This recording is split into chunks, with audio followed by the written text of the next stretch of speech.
Junior NTR పై రా NTR organiser Sai రూప్ సంచలన వ్యాఖ్యలు చేశారు. ఇంత రచ్చ జరుగుతూ ఉంటే ఎన్టీఆర్ ఎందుకు స్పందించట్లేదు అన్నారు. అభిమానులుగా ఎన్టీఆర్ ని కలిసే అర్హత మాకు కూడా ఉంది కదా లేదా అని ప్రశ్నిస్తున్నారు. సమస్య ఏంటో ఫేస్ టు ఫేస్ కూర్చుని మాట్లాడితే అర్థమవుతుంది. ఇంత కష్టపడుతున్నది ఎవరి కోసం అని ప్రశ్నిస్తున్నారు సాయి రూప్.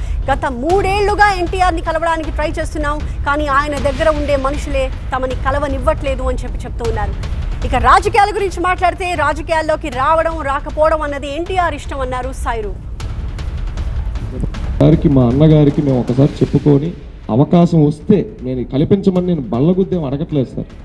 ఆయనే ఆపేయమని కలిసి ఆయనకి ఫుల్ బౌండ్ స్క్రిప్ట్ చెప్పాక కూడా వద్దు నాకు ఇది నచ్చలేదు నువ్వు ఆపేయంటే మీకు అదే అన్నాను కదా సార్, హక్ చేసుకొని వెళ్ళిపోతాను, హక్ చేసుకునే అవకాశం అయిపోతే అది కూడా వదిలేస్తాను. ఒకటే అడుగుతాను సార్, ఇంత జరుగుతున్నప్పుడే కదా సార్ పిలిచి మాట్లాడాలి సార్. ఇప్పుడు మీకు మాకు ఏదో అవుతా ఉంది సార్, ఫోన్లో మాట్లాడుకుంటే అది అక్కడితో ఆగదు, ఇంకో మధ్యవర్తిని పంపిస్తే అసలే ఆగదు. అసలు ఏం జరుగుతుందో ఒకసారి పిలిచి కలిసి మాట్లాడితే శత్రువు కూడా వింటారంటారు. అలాంటిది ఆయన అభిమానులు అర్థం చేసుకోరా?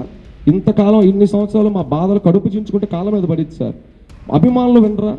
ఒక్కసారి కలిసి అర్హత లేదా అని నేను అడుగుతున్నాను సార్, అంతే. ఎన్టీఆర్ మిమ్మల్ని కలవకపోవడమే ఆయన చేసిన నేరమా? అర్థం కాలేదా? ఆ పదం ఏంది? నేరమా? అంతే కదా మరి చెప్తున్నది. కాదు నేను అంటుంది ఏంటంటే ఆఫీస్ నుంచి వచ్చిన లెటర్కి ఆథెంటిసిటీ మీద నాకు డౌట్ ఉంది సార్. నేను ఎన్టీఆర్ గారిని అనుమానించట్లేదు ఇక్కడ. ఇది మా ఏదో బలుపుగా పొగరగా చెప్తుంది కాదు సార్, మాకు అర్థం కావట్లేదు సార్, అర్థం చేసుకోండి. మాకు అట్లా ఎలాంటి ఇది లేదు, మాకు ఉన్నది సార్. 7 ఏళ్ళు ఆయన ఒక్కళ్ళ కోసం పని చేసుకుంటే వాళ్ళు ఆయనే లేరంటే ఇంకొకళ్ళైతే సతమతం అయిపోతారు సార్. మేము స్టిల్ ఇంకా దీనిలోంచి బయటకు వచ్చి వాళ్ళ మీటింగ్ జరిగేలాగా చేయగలిగాం. నిజంగా అలాంటి లెటర్ ఇంకొక సేవా సంఘం మీద కానీ ఇంకొక ఎన్జిఓ మీద కానీ ఒక సోకాల్ హీరో గారు పేరు ఫోటో వాడుకొని చేస్తున్న మంచి పనులు చేస్తున్న ఏ సంస్థకి ఇచ్చినా నాకు తెలిసి వాళ్ళు కనపడరు సార్. ఆయన చుట్టూ 4 వ్యక్తులు ఉంటారు సార్. ఆ 3-4 వ్యక్తులకి నేను గత 3 ఏళ్ల నుంచి ప్రతిదీ చెప్తాను, పోస్టర్ వచ్చాక పెడతాను. ఇలా ఒకటి అనుకుంటున్నాం కలవాలనే మెసేజ్ నా ఫోన్ చాట్లో అన్ని ప్రూఫ్స్ ఉన్నాయి, ఏది దాపరకాలు లేవు ఇక్కడ. కాకపోతే టైం వచ్చినప్పుడు బయట పెడతాం. ఇంటిగ్రిటీ మ్యాటర్స్ ఎవ్రీథింగ్ బయటకు వచ్చేస్తాయి. ఇవాళ అబద్ధాల వాళ్ళు ఎవరు కూడా ఎవరిని వదిలిపెట్టాం, టైం వస్తుంది సార్. మేము తప్పు చేస్తే మమ్మల్ని వేసేయండి లోపల. మీ పరుగు అలసిపోయాం సార్.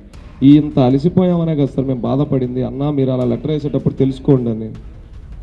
మొదటిది, ఆయన ప్రజెంట్ ఒక సూపర్ స్టార్, మన కంట్రీలోనే one of the finest actors. So ఆయన నిజంగా రాజకీయాల్లోకి వస్తాను అనుకుంటే ఇట్స్ అన్న డెసిషన్. అది మేమెవరం సార్.